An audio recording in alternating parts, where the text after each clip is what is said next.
I'm Karl Moner. I'm the founder and executive director of GallantFew. Been with this organization since the beginning, which now is over 10 years. So happy 10-year anniversary to GallantFew. We're extremely proud of the work that we've done. I'm going to talk a little bit about that here in a moment. And I also want to thank a couple of folks. First off, MG&M, who's our morning sponsor, MG&M Law Firm. I also want to thank and recognize the Raider Project. Raider Project is 6 years old as a GallantFew program, and this year they are launching off to become their own nonprofit. A couple of reasons for that. The first one is the Special Operations and Marine Corps community is a very small, very tight community, and they identify very closely with each other, and the Raider Project is doing some things that support that community specifically. When someone goes to donate to Raider Project on their Instagram, because they haven't been their own nonprofit, that link redirects to GallantFew for the donation. And this person says, well, I didn't want to donate to GallantFew. I want to donate to Raider Project. So we were creating some confusion and some obstacles in getting the support that they needed. So we have spun them off into their own 501c3. They are in the process of the final approvals of that now. And so this is not only the 10th year anniversary of GallantFew, but it's also the birthday of Raider Project as its own organization. We're very proud of those folks, and we will continue to collaborate and work closely with them. In fact, in October, I understand there is a climbing event that's going to happen in North Carolina, and you can find out information about that on Raider Project's Facebook page, and I believe also on their website. I'm going to go straight into a presentation about GallantFew and our service delivery to veterans. We've got a bunch of folks that are online. Please reach out and invite somebody else to come. I would love for them to hear this. I would love for them to hear afterwards about Darby Project, about our veteran business panel and how they started and run their small businesses. And then Annette Hill this afternoon talking about couples fitness, the ability to maintain and build your relationships. So invite other folks to come to this. If you have a comment or a question, please use the Q&A at the bottom of your Zoom screen to send in your question. That way we can keep track of it and we can answer it and make sure that we don't miss anybody. If you put it in the comments, sometimes that will roll past and we might miss it. If you're watching on Facebook, you can comment on Facebook. We have one of our staff members, is on Facebook right now monitoring for comments, and we'll pass those to me or whoever the speaker is so that we can address those. If you haven't joined the GallantFew community group on Facebook, please go do so. All right, without further ado, if I can get my screen share to work, I'll be very happy. All right, here we go. So GallantFew is an organization that built from my own personal service background and relationships with folks that are on active duty. And I put that up there because I want everybody to understand where we started, but part of the Ranger Creed says, fully knowing the hazards of my chosen profession. We are now 19 years at war, global war on terror, 19 years. Men and women that enlist in the military this year, for the most part, were not born when the attacks of 9/11 happened. They still go into the military fully knowing the hazards. So that is to me phenomenal that they understand the risks, they understand the danger, but they still go in. So from our perspective, as long as veterans are going to transition, GallantFew is going to be there to help them transition to lives of hope and purpose. This is very personal to me, and this is what started my own transition.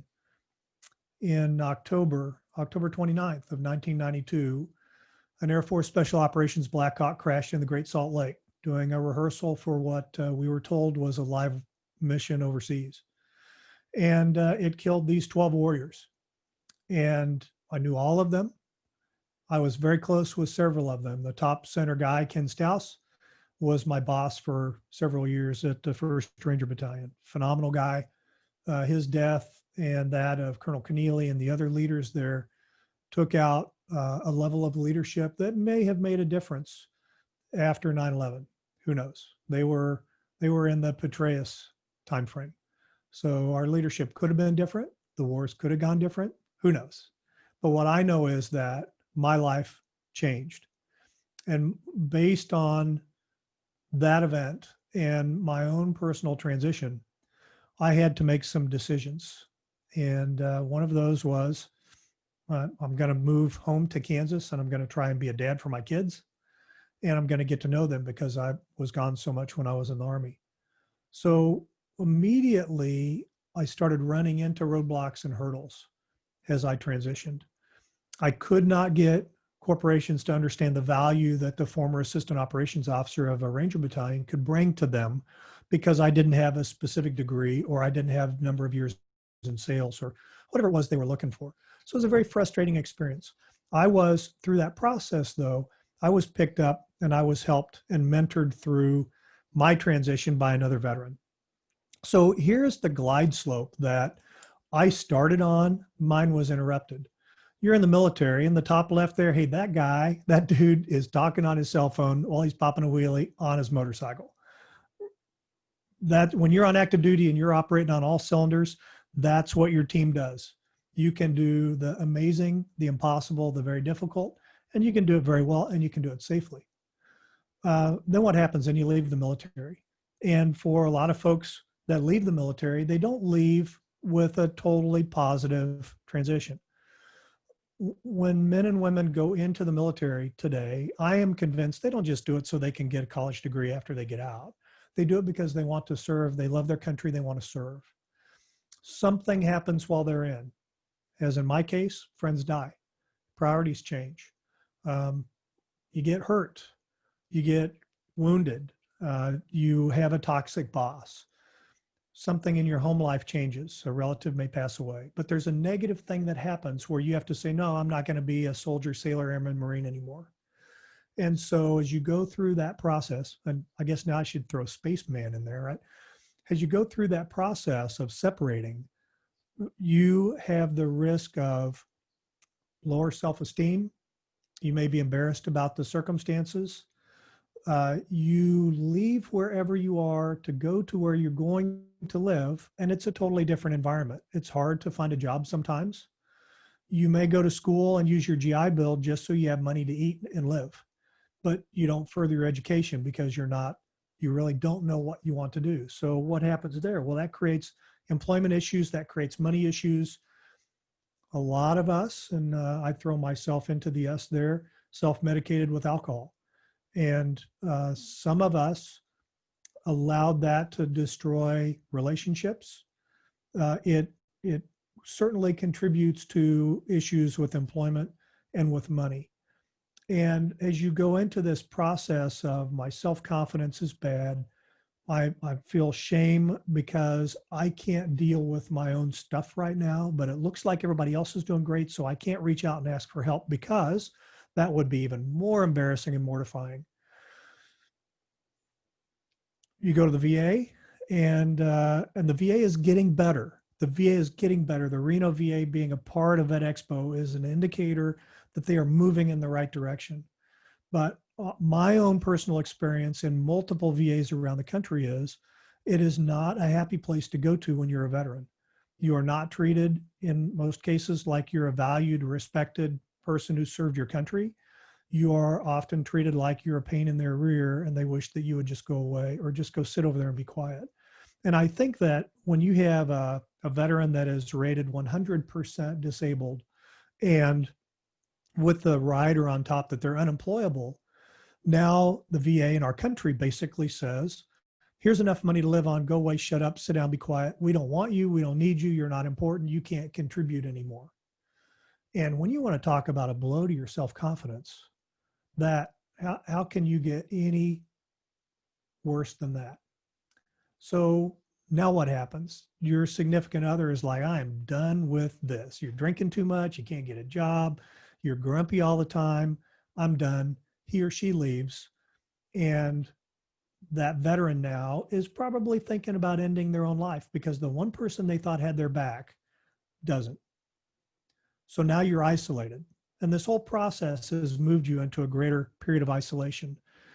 Uh, Through this, if you don't have purpose, you don't have a mission, you don't have hope, then why live? The bottom right picture there, that headstone, that's my grandfather. That's my father's father. I was adopted when I was 12 and my last name changed to Monger, but I was born of Otter. And my grandfather fought in World War II, Korea, and Vietnam. And he died in Denver at the age of 66, alone in a men's shelter, a drunk.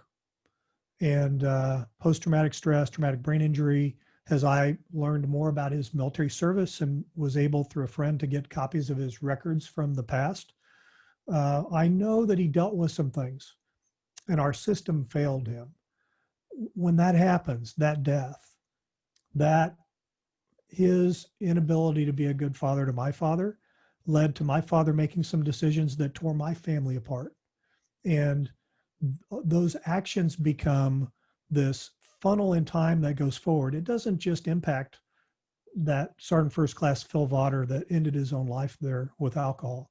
That impacts 2 people, 4 people, 8 people, 16 people into the future. And it magnifies the pain. It doesn't end the pain.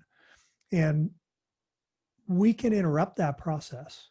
We know these things are going to happen. I'm telling you this glide slope. And some of you out there may say, yep, I'm right there on number 3 or 4, or, I've been through that. It's a very, very common, but we don't talk about it enough. So veterans don't think it's common. Hey, we do incredibly dangerous things in the military because we've learned. We share lessons learned. We don't make the same mistakes, but veterans continue to make the same mistake over and over and over again, and it doesn't need to happen. That isolation is a killer. So how do we get past that? Well, first off, let's look how big the problem is. This is a 2-year-old study, but the VA says they've gone from 18 to 22, now it's 20 veterans a day take their own life. 7,300 a year, 140,000 since 9/11. And almost 7 out of 10 of them are over the age of 50. Why over the age of 50? To me, I believe that it takes time to run down that glide slope. My grandfather was 66. So I became a fan a few years ago, this gentleman named Viktor Frankl, and I'm going to ask my staff because I'm sharing my screen. I don't know if I can see Q&A. So I've got I have my Slack running over here on my tablet. So if somebody does have a question, I don't respond to it, one of you guys, please ping me over here on Slack. This gentleman down the bottom left is Dr. Viktor Frankl. Viktor Frankl was a Jewish psychologist in, I want to say, Poland. And he was rounded up and thrown into a Nazi concentration camp. And while he was there, he started to develop his philosophy on the meaning of life, because he noticed that there were some of the Jewish prisoners that they should die. They're so sickly, they're so disease-ridden that if he came back in an hour, they'd probably be dead. And they walked out of the gate when they were liberated years later. And there were others that should be okay. They should survive, and they just died. And it came down in his mind to the difference was the ones that survived, they chose freedom. They chose to picture a life after they were to leave the camp. They mentally reunited with their loved ones. They wrote books, they started businesses, they rebuilt their homes. And those mental images gave them the power to survive the horrific. Those people that couldn't see outside the wire died within the wire. Now, how relevant is that to a veteran today? Because if you don't have a vision for your future, if you don't have a plan for how to get to that vision, but if you don't have that vision, then you're going to die within the wire, and that wire is the prison of your own mind. That doesn't have to be. I'll tell you a quick little story. I first heard this from Dr. Stephen Covey, who wrote the 7 Habits of Highly Effective People. And I had the privilege to meet him a couple of times. And in my book, Common Sense Transition, whenever I give a copy of that book to someone, I write in the cover, be a trim tab, because Dr. Covey, when I asked him to autograph a copy of his book, he wrote in there, Karl, always be a trim tab. And he handed it back to me. He said, "Do you know what that is?" And I said, "I have no idea." And he said, "You're not a sailor." And I said, "No, I'm not." And he said, "A trim tab is that thing that connects the rudder to the wheel or the controls that the whoever is in charge of the ship, that connects the controls to the ability to steer." I'm not a sailor, so I don't know the terminology, except I know what a trim tab is, because it's that one little thing that if you don't have that thing, the ship can't turn. So he said, be a trim tab, be the thing that facilitates the turning of the ship. So I write that in every one of my books, and I reference that. So Dr. Covey told me this story, and he talked about being in a diner. His routine was schedule the big rocks in your calendar, then you can schedule the little rocks, then you can schedule the sand that goes around them. And I won't go through all of that, but he sits in a diner having his coffee, which he looked forward to all the time. And I got my coffee when we started, and I haven't even taken a sip of it here. Give me a second. So Dr. Covey, sitting in this diner, working on his planner for the week and reading the paper, and he generally enjoyed this time to himself. Well, there is this kid in there that is running around the diner, knocking things over, spilling coffee, just being a complete nuisance. And the dad is sitting in the booth, just staring off into space, not doing a darn thing to control his kid. After a couple of minutes, Covey said that he looked over at the guy and he said, "Sir, please, could you control your kid? Can't you see people are trying to enjoy their coffee and have a nice, peaceful morning?" So the guy kind of comes back from outer space and he looks at Covey and he apologizes and he says, "I'm sorry. We just came from the hospital where my wife is on her deathbed and we had to take a break from it. And when she dies, I don't know what I'm going to do."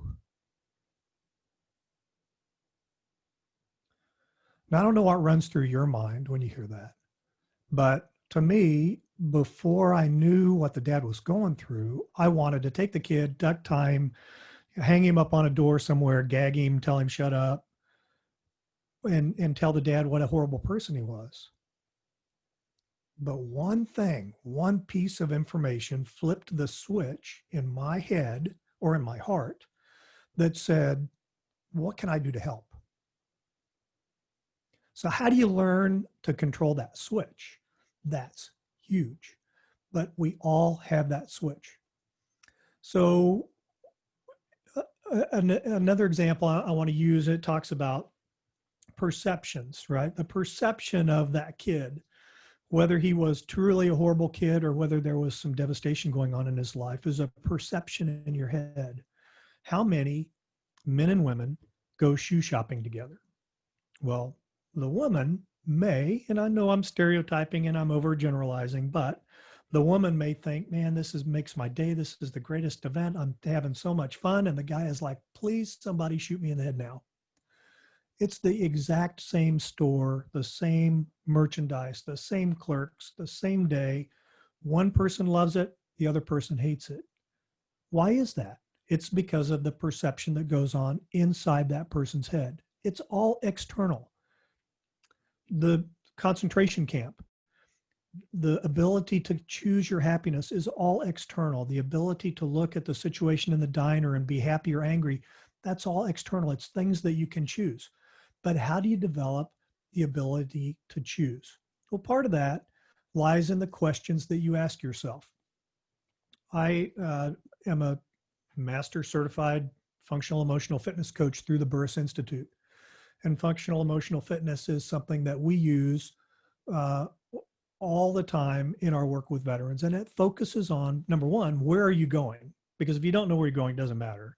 But number two, what questions do you ask yourself? So I go out on a retreat to Colorado with a bunch of Marine veterans, and I take them through a couple of days of intensive work on functional emotional fitness. And then I get back on Friday night. I had 8.5 years ago, I had total right hip replacement. I've had back surgery. You know, I can't run anymore. I love to run. I can't run anymore. But I decided, because I was putting on too much weight, that I needed to do something So, hey, biking is low impact. Most of the time, I've had 2 high impact experiences, but most of the time, biking is low impact. So it's good for you, right? So when I started biking, I set an objective for myself of maintaining a 15-mile-an-hour average pace. It's about 4 minutes a mile. And I'd been biking for maybe 6 or 7 months at this time. And I get back on this Friday night from this retreat with these Marines, talking about functional emotional fitness and the questions you ask yourself. I hop on my bike, I go out for a ride Saturday morning, and about 2-3 miles in, my earbuds say your average pace per mile is 14.2 miles an hour. Now, what do you suppose the first question that went through my mind was? Why can't I maintain a 15-mile-an-hour pace? Well, when you ask a why question, the only way you can answer that always starts with because. And so my answer was, well, because you were traveling all week, because you're tired, because you're dehydrated, because there's a time zone change, because you're old, because you're fat, because it's making it okay for me to not maintain a 15-mile-an-hour pace. As soon as I caught myself doing that, and that's functional emotional fitness, I interrupted that process and I said, what do I need to do to maintain a 15-mile-an-hour pace? Immediately, an answer bucket got dumped on my head. Watch the hills, work the gears, make sure you're hydrated, pull, don't push. All of the techniques that I was reading about in biking. And I ended that day with a 20-mile total ride and about 15 miles, 15 and a half miles an hour. It was the fastest, furthest that I had gone to that point. I was giving myself permission to fail at what I wanted to accomplish. But when I changed my thought process and I focused on results instead of excuses, I exceeded what I wanted to do. A year ago, August of 2019, I did the Hotter Than Hell 100 bike race.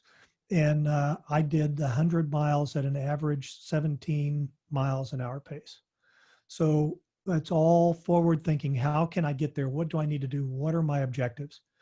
So how's GallantFew different from a lot of other organizations and techniques with veterans? Well, first, I love this quote from the great baseball philosopher Yogi Berra that says, if you don't know where you're going, you'll probably end up someplace else. How accurate is that? If you take off in the military, night land navigation, and you don't know the azimuth you're on, well, how are you ever going to get to your objective? If you're trying to follow an azimuth and you keep running into these hurdles, these trees, spider webs, falling down ditches, all of those things have the potential to take you off of that azimuth. Then you got to get back on that azimuth. But if you don't realize that you're off azimuth and you don't have a firm objective that you're headed towards, you're going to get lost. And so many of the veterans that we work with, even me for a period of time, was lost because I didn't have a good azimuth. I didn't have a firm set objective. So how GallantFew gets started through this is we have this process called the azimuth check. And we ask veterans to start when they engage with us by taking a 25-statement survey at azimuthcheck.org. When you go there, you click through a disclaimer that says, hey, we're not going to save your life. You know, we're not going to give you $1 million. You're responsible for your own life, but we're going to help you in any way that we possibly can. So you got to click through our disclaimer. Then you're going to give us your basic contact information so we know who you are and how to contact you. And then you're going to take the azimuth check. And I'll get into some very specific things on the azimuth check here in a minute. But what it helps us find out is, where are you on your transition journey? Do you have an objective? Are you following an azimuth? So many things get lost in transition. And here are 5 examples that come out of the azimuth check. The first one is, say, daily PT. That goes out the window. I don't have to make formation anymore. I don't have to do PT. So you go 6 months without doing PT, you put on 10 pounds, and then you really don't want to do PT because your back hurts worse. It just makes the problem worse. And the longer that you go, without being accountable to someone else and working out, the worse you're going to feel. That second one there, if you don't have a mission, if you're not part of an accountable team, then what's your self-worth? Well, why are you here? Do you have a sense of purpose? Have you identified a clear path to success, which has to start with knowing what success looks like before you start the path. How many veterans, how many people say, "Yeah, I'm going to go to school, I'm going to take some college classes. I really don't know what I want to be. Maybe, one of my parents was an electrical engineer, so maybe I'll study that." They really don't have a firm picture of where they want to go. So we got to identify that. And where are you in terms of self-confidence and self-esteem? So here's the GallantFew STAR. STAR stands for self-training and response ability. We believe that you have the ability to choose your response to any situation that you're in, whether it's to take a drink of water or a drink of whiskey, whether it's to flip somebody off or wave them hi or just wish them well in your head. You have the ability to choose that response. When you hear the story that Covey told about being in that diner, you have the ability to choose to be angry at the kid and the dad, or to be empathetic and compassionate to the kid and the dad without even knowing the circumstances behind why the kid is being a butthead. You can still control your response, but you have to learn to do that. That's part of this process. That's the self-training part, because we can put things out, we can show you things to do, but if you don't do it, it doesn't matter. You're going to stay right where you are or get worse. There are 5 points to the GallantFew STAR. Each one is an area of functional fitness. What does that mean, functional fitness? When I say functional fitness to you, you may think CrossFit. You may think, well, hey, if my job is to be a UPS driver, then I better be able to lift packages all day. So my workout plan is going to gear to that. That's functional physical fitness, and that's very important. How many of you enjoy doing hobbies like going skiing in the wintertime or maybe water skiing in the summertime? And in the off season, your fitness plan is geared so that you will be more proficient at that event when you go do it in the season. Or how many of you don't even think about it until, well, maybe you think about your ski vacation that's coming up in the winter, but you don't do anything. And then you get there and the first day you're so sore afterwards, you can't hardly walk, or worse, you hurt yourself. So we want to encourage people to gear a functional emotional fitness program that is aimed at making them better and safer at work, but also at the activities that they enjoy. And through that, building a community of other people that participate in it. So you have accountability, people that say, hey, why weren't you at X yesterday? I missed you. Functional spiritual fitness is not whether you're Catholic or Jewish or Protestant. It is, are you thankful for your life? No matter what your circumstances are today, no matter the obstacles that are in front of you, do you feel thankful for being alive? And if not, what can we do to help you start to develop that? And how do you move into a sense of purpose? How do you, one of the things that is really valuable is when you start giving back, even if you have nothing, if you can give back a little bit of your time, of your energy to someone or something that needs help, whether it's through a nonprofit or just through a relationship, when you get outside of yourself and help someone else that potentially has a worse situation than you're in, it increases your self-confidence, it increases your spiritual fitness, it makes you feel like you have a purpose. The social point of the STAR. We talked about this with Vince Vargas yesterday. When you go into the military, you're not taught which wine goes with which cheese. You're taught there's alcohol, let's drink it all and go break something. So men and women leaving the military need to understand there is a way to drink responsibly, to enjoy alcohol responsibly. But you may have to relearn your habits.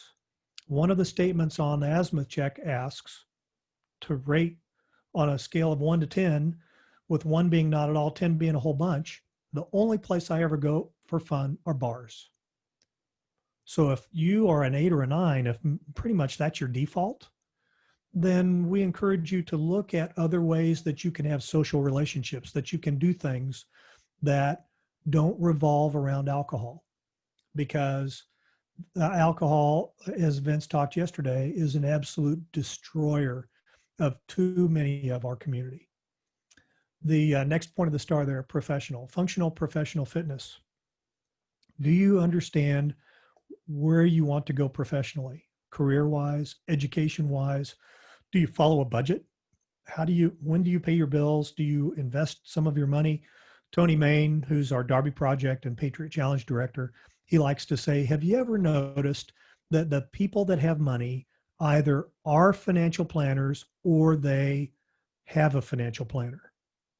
Isn't that interesting? The people that have money either are financial planners or have a financial planner. So even if you don't make very much money, go talk to a financial planner and start putting something in place that will help you increase your professional fitness. The under baseline, maybe most important of all of the functional emotional or functional fitness categories, is emotional. Functional emotional fitness. That's understanding the power of your subconscious. It's understanding the imagery. If you think that you're broken, if you think that you're worthless, your subconscious is going to do everything it can to keep you there. And it's going to use why questions to anchor you to excuses that keep you where you don't want to be. When you can combine the imagery of your perfect life as you create it with an identification of the things that you need to do to get there and asking yourself, what do I need to do questions instead of why can't I questions, then you start to gain control and increase your functional emotional fitness. And we have a very regimented, isn't quite the right term, but we have a process that is free to any veteran to go through that helps them increase and take control of their functional emotional fitness. I just ran the numbers this morning to give you an idea of the kind of work that we've done in these areas. And, you know, the emotional and spiritual, there's a lot of bleed over there. There's probably a lot of the emotional stuff that could be in the spiritual category. But this year to date, 522 individual veterans have received help in some fashion from GallantFew. 522. At the beginning of the introduction this morning, I told you who our team was. We have 4 paid staff members and we have 2 admin folks that contract with us part-time. There are 6 of us that are providing 522 individual veterans with over 1,300 services year to date. That's a pretty phenomenal impact for an organization that this year we may raise $650,000, $700,000. We're not a very big organization, but our impact is pretty significant. And when you look at those services that we've provided in each one of those areas, there is such potential for us to help more veterans. We're only helping 500 veterans right now. I want to help 50,000 veterans. And someday the concepts that we're using, the partnerships that we're developing are going to help our STAR philosophy get into the minds and hearts of more and more veterans and patriots out there. Here's where I wanted to give you some more specifics about the azimuth check. These are real questions or real statements, a real azimuth check done by a combat Army veteran who went to Iraq. And these are taken a little over a month apart. So you see at the top on the left, I worry about friends is the first one. That was a 7 out of 10. Super high levels of worry dropped to a 2. When you look at I'm highly motivated to do hard things, that was a 2. That was the bottom of the scale, went to a 7. I believe life is worth living, went from a 9 to a 10. And we have veterans that complete this azimuth check the very first time, and they'll say, I believe life is worth living. That's a 4 out of 10. That tells me there's a 60% chance that veteran is going to take their own life. So we have got to find out right away what internal self-talk is going.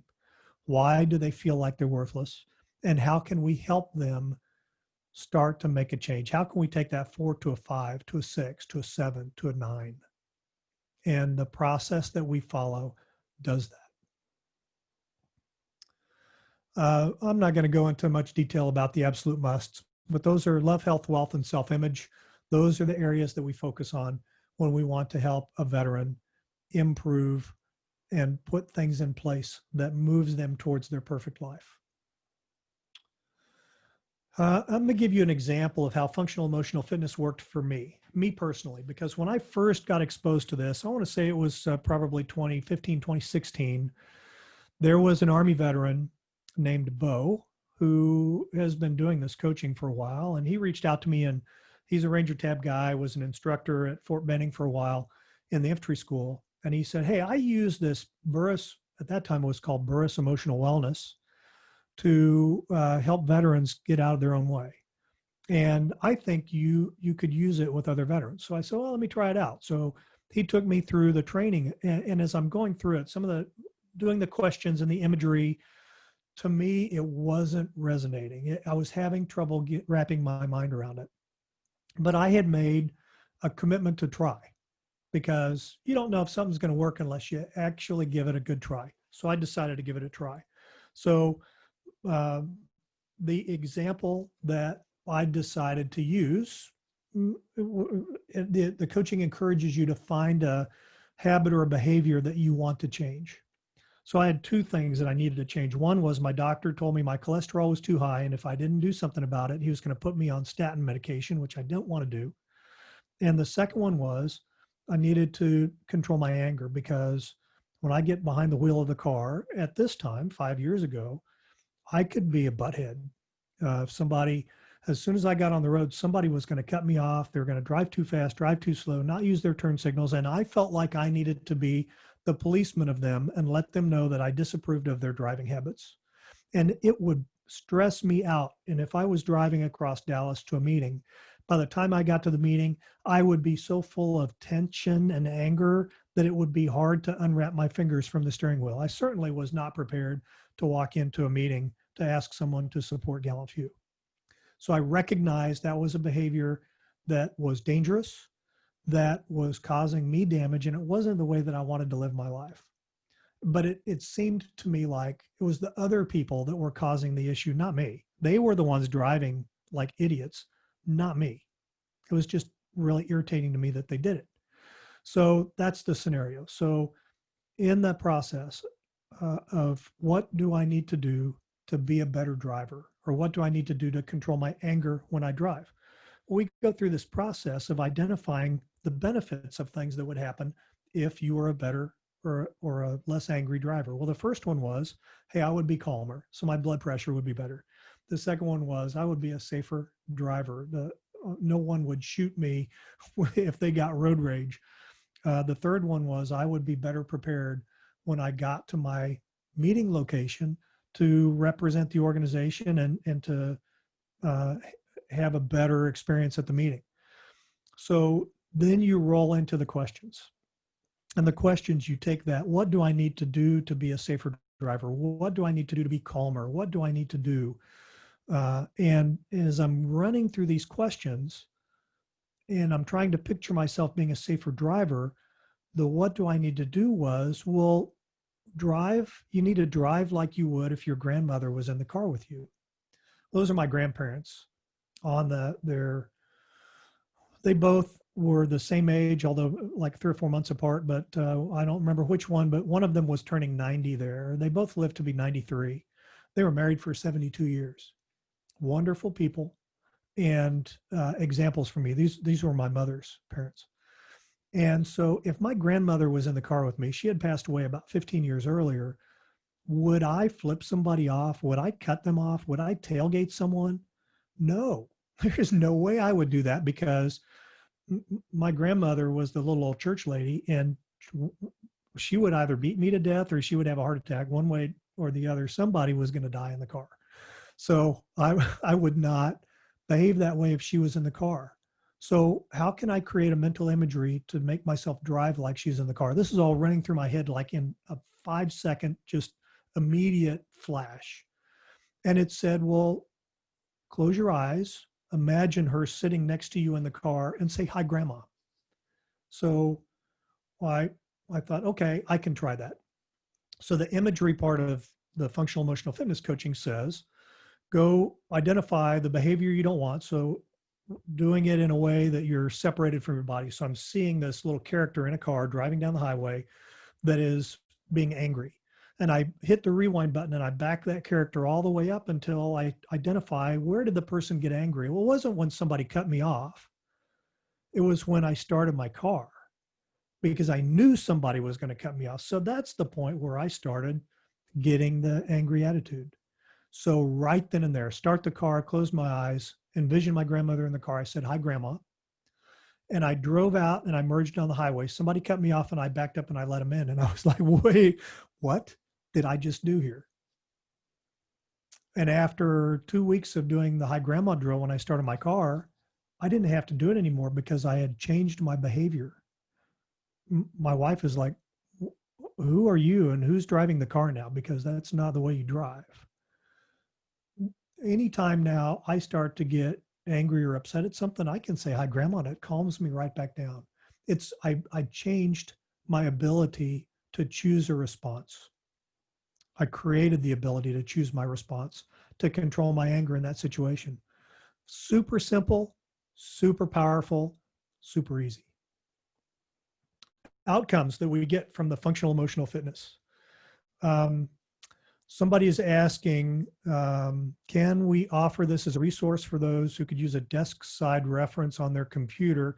Okay, so this is a DoD live.mil thing. So yeah, Bryce, if you can, and Colonel Hedden yesterday had also posted that. We want to make sure and post that on the side so everyone can see it. And then Bryce, if you would make a note that we'll get with Colonel Hedden down the road, and maybe we can schedule a leader chat or do something to highlight some of the work that he is doing as a regional coordinator for the Department of Defense and Defense Health Agency. So Colonel Madden Biff, thank you for participating in VetXpo again.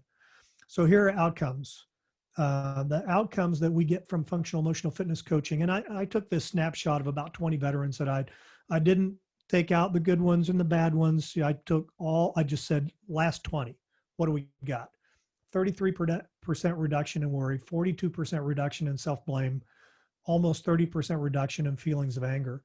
And I'm going to talk about the climbing program here in a second and show a video. But veterans that participated in our climbing program, 70% increase in self-confidence, 94% made more friends. Somebody must have been irritated at somebody there. It should have been 100.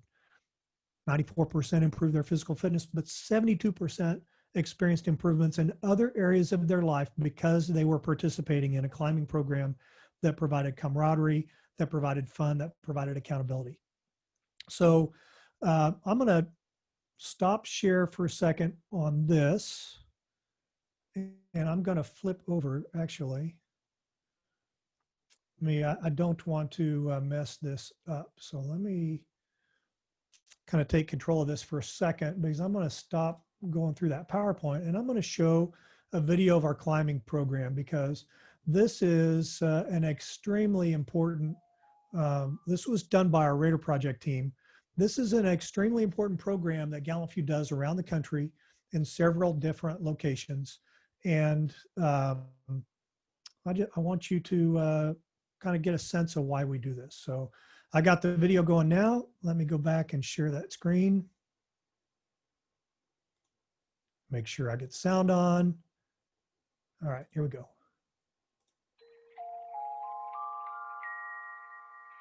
Tell me why you keep fooling little forget. Tell me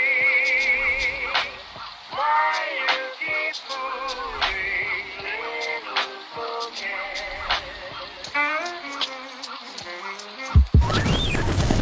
All right, so I just have to interrupt the video. I was gonna do this whole like cool video of people climbing and everything, and the second day of the climbing trip kind of took a turn. Xavier kind of stole the show. So Xavier is a Army combat veteran paratrooper that was, well, even before he grew up in LA in the foster care program, got through that, which is a horrible, really rough system. He made it through that, joined the Army, was in the initial invasion, actually with the Marines, in the initial invasion of Iraq, and got wounded pretty bad. He's got obviously post-traumatic stress. He had multiple TBIs, bilateral hip fractures, spinal fractures, left arm, hand, knee, leg, knee, and both ankle injuries, and a stab wound to the chest. Now, he had scars all over his body, his hips, it was his back of his head. He's been through the ringer. Not only that, a year ago, because of all the surgeries, he was in a wheelchair, having a hard time walking, and then because of that, he had gained a ton of weight. About 8 months ago, he started walking for the first time. Over the past year, he's lost over 120 pounds. I met him through Karl Moner, who you'll see in the story kind of was on his last, not doing so well. He linked up with GallantFew and Karl really helped him. And then here come a year later, he's on our climbing trip, and it is amazing to watch. I mean, he's the badass of the month. And I don't want to speak for him, but I just had to kind of trash the rest of this video and then really just highlight his story, because I think that doing what he did is going to be able to motivate somebody that is a year behind where he was, that might be sitting in that wheelchair or in that bed, overweight, injured, whatever. Maybe that this would motivate you to not quit and keep moving and better your life. And Xavier really is the guy that embodies the never quit, never surrender, always forward mentality. And I just had to share that with you guys. Yeah, so way to go, Xavier.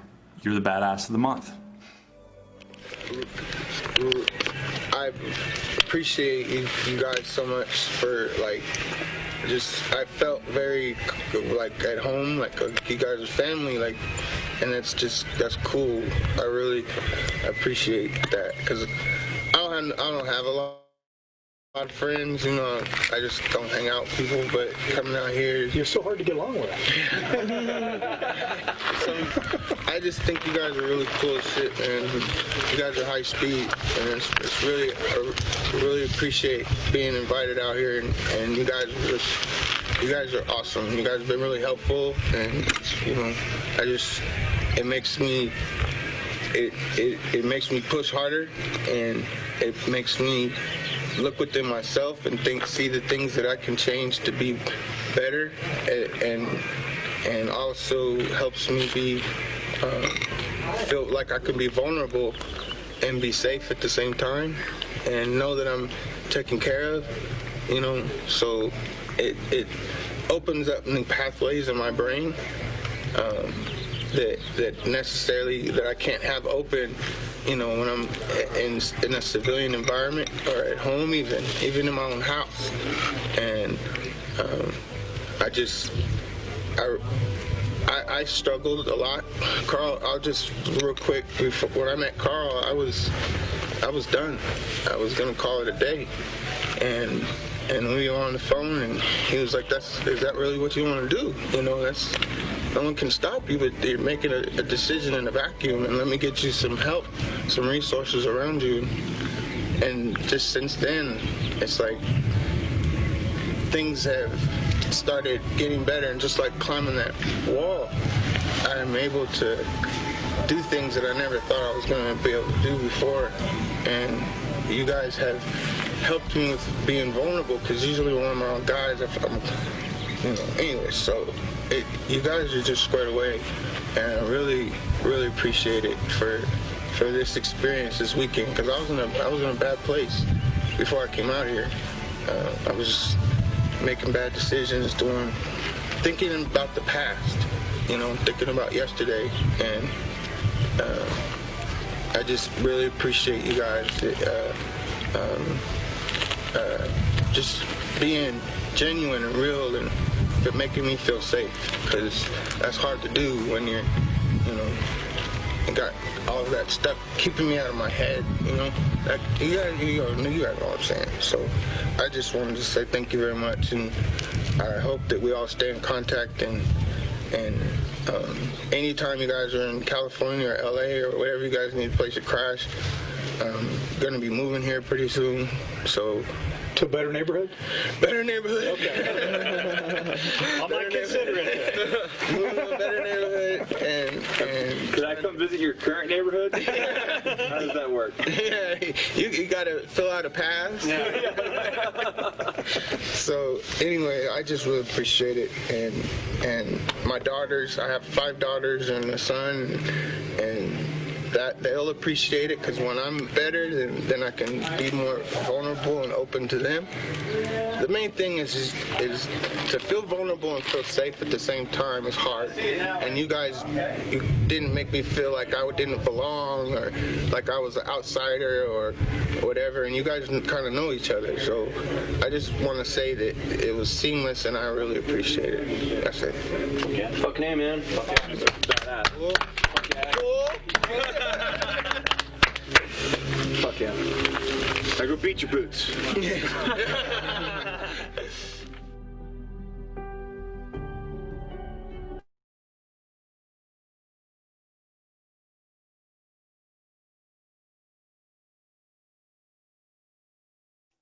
So I had to kill the video and unmute everything all at the same time there. So, hey, wow, what a powerful testimonial. And when you think about some of those things and it's been a while since I watched that video, so I'd forgotten a couple of those things. But Xavier talked about 5 daughters and a son.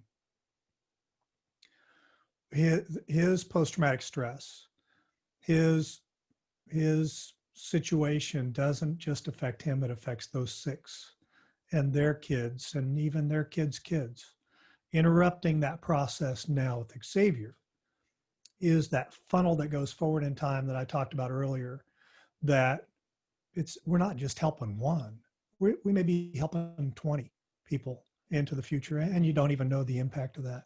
So we can't understate it. The other thing that the climbing program is so important, because tell you a story about a veteran that came to us that has post-traumatic stress that couldn't even call us on the phone and ask if he could come. His wife called and she described him to me. She said he had done a little bit of research on therapeutic programs for post-traumatic stress and found that climbing was one, and that was interesting to him because it's macho stuff, right? Going and let's go climb. And so she described him to me, and I watched about the time that I thought he was going to show up at our climbing gym, Summit Climbing Gym in Grapevine, Texas. And as I watched the door, I see this guy come in. He's wearing cut-off camouflage shorts, like old BDU shorts, and he's wearing an old Unit PT t-shirt with the sleeves torn off, scraggly beard. He's got a look on his face like, screw the world, I don't want to be here. And that climbing gym, there's kids running around, it's sweaty, smelly, noisy. And he was like, I'm not going in here. And he turned around and started to leave. And I called out to him and I asked him if he was the guy. And he said, yeah, that's me. And I said, okay, step 1, fill out your waiver. Step 2, draw your gear. Step 3, go through the orientation. Step 4, come find me. And I told him, make sure that you get the training on how to belay. So he went, it was kind of military mode. I just became an officer, gave him orders. He did it. He came and found us about 20 minutes later after he'd gone through the training, and he's ready to climb. So I put him on the rope and I'm belaying him. And as he's climbing, he's struggling, because it doesn't matter how good a shape you're in. If you don't know how to climb, if you don't have the technique, if your fingers aren't in the right kind of shape, it's going to be hard. Everybody sucks when they start. And so he struggled, but he made it all the way up. And once he was done, I lowered him down and he immediately dropped to his knees, covered his face with his hands, and he just sobbed for a minute. And so the other veterans that were with me, we kind of looked at each other like, well, what's going to happen next? And he looked up and he had tears in his eyes and he said, I'm sorry. He said, that's the first time in as long as I can remember that my mind was clear. I couldn't think about my problems. I couldn't think about other stuff because I was just trying to hold on to that damn wall. So I said, well, cool. And I unhooked my end of the rope and handed it to him. And I said, now it's my turn. And he said, you want me to belay you? And I said, absolutely. You went through the training, right? And he said, yeah. And I said, you passed, right? And he said, yeah. And I said, then I trust you. Let's go. And so he belayed me. I climbed. I survived. And a year later, he pulled me aside at the gym and he reminded me of that. And I'd kind of forgotten about it. But he said, do you remember when you had me belay you? And I said, yeah, I remember. And he said, that's the first time since I left the military that anybody had trusted me with anything valuable. So think about that for a second. The first time that anybody had trusted him with something valuable. That is profound, because that's self-respect, that's self-esteem, that's confidence. And when I say, I trust you with my life, that raises him, in his mind, it raises himself up some more. It's huge.